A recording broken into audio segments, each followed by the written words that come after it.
שלום חברים, שמי נמרוד מחברת סייפסיס. אנו עוסקים בכל מה שקשור למערכות אבטחה, והיום נדבר קצת על נושא של מערכות הזקה. קונספט ההגנה הנכון לבית או לדירה הוא קו הגנה חיצוני וקו הגנה פנימי. המטרה שלנו בעצם היא לנסות למנוע את הפריצה ולגלות אותה לפני ולא אחרי שנכנסו הביתה.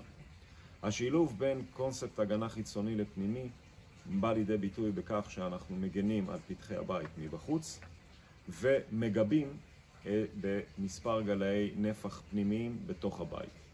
הדבר הזה מאפשר לנו להפעיל את מערכת ההזקה בלילה ולהסתובב בחופשיות בבית כאשר המעטפת החיצונית מוגנת, ובמצב שבו אנחנו עוזבים את הבית גם השטח החיצוני וגם גם החלק החיצוני וגם החלק הפנימי מוגנים והבית שלנו מאובטח.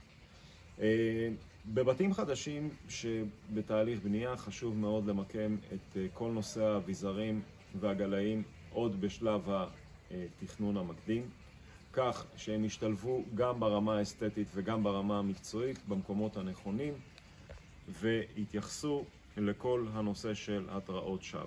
מיקום גלאים לא נכון בשלב הבנייה יכול לגרום לנו רק לסבול מההזקה ולהגיע למצב שבה היא מטריעה בהתראות שווא, ואז אנחנו מוצאים את עצמנו משקיעים לא מעט כסף ובסופו של דבר נהנים ממוצר שלא נותן לנו את המענה הדרוש.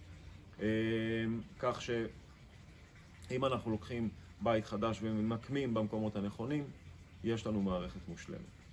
בבתים קיימים ניתן למעשה להגן על הבית בכל סוגי הגלאים האפשריים. קיימים פתרונות אלחוטיים נהדרים שיכולים להגן על הבית באותו קונספט בדיוק של הגנה חיצונית והגנה פנימית כגיבוי, וככה יש לנו למעשה פתרון מושלם.